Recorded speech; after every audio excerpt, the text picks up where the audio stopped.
Maithili singer Sonu Jha Dinu के स्वर मधुर आवाज में और सुनो सुंदर संग रचना भाई सोनू झा दिनू के आवाज में। अपने सुन रहे छी MM प्रोडक्शन प्रस्तुति।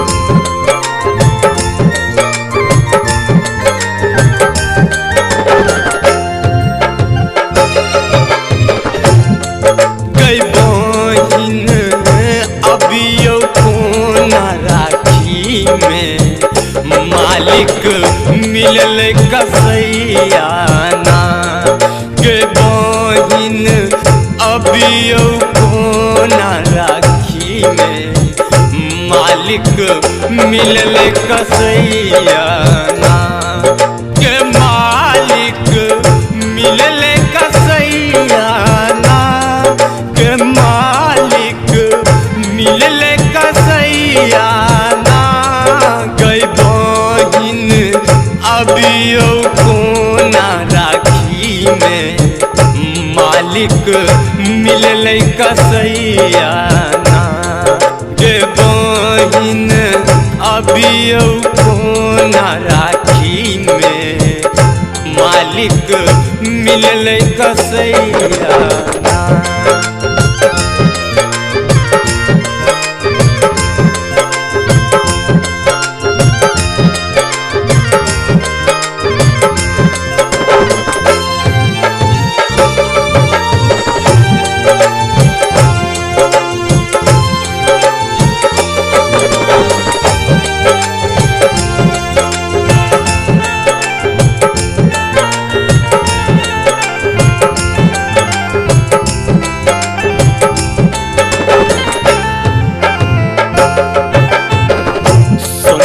दुकान सा गहना गढ़लिए लहठी चूड़ी बिंदिया ले लियो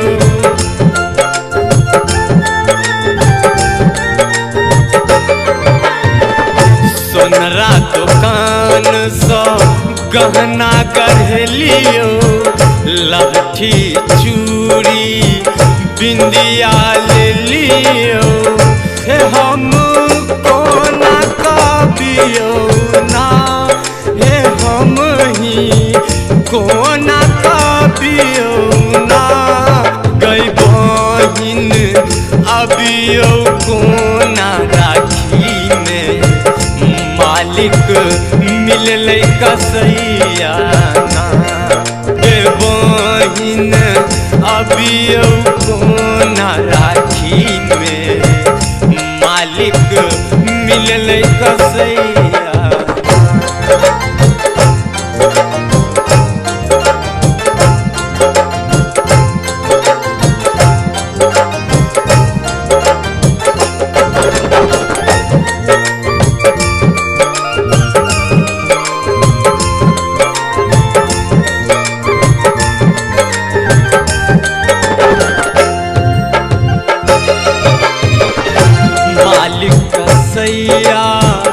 छुट्टियों ने दैया राखी बन्हावल मोनो करैया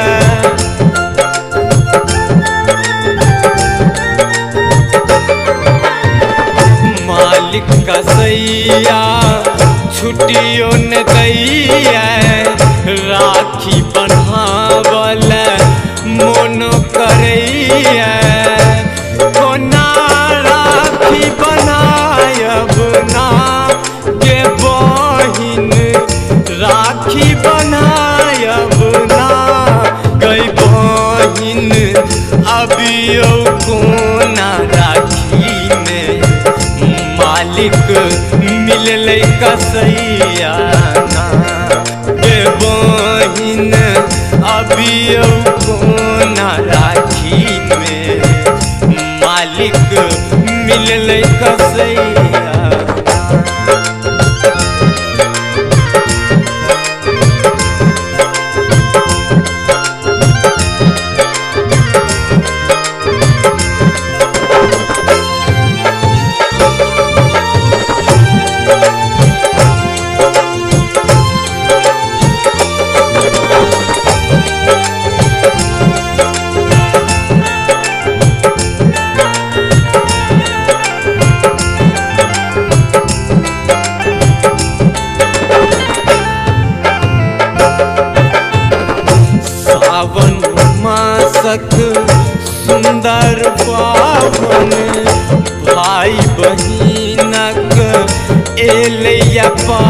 पावन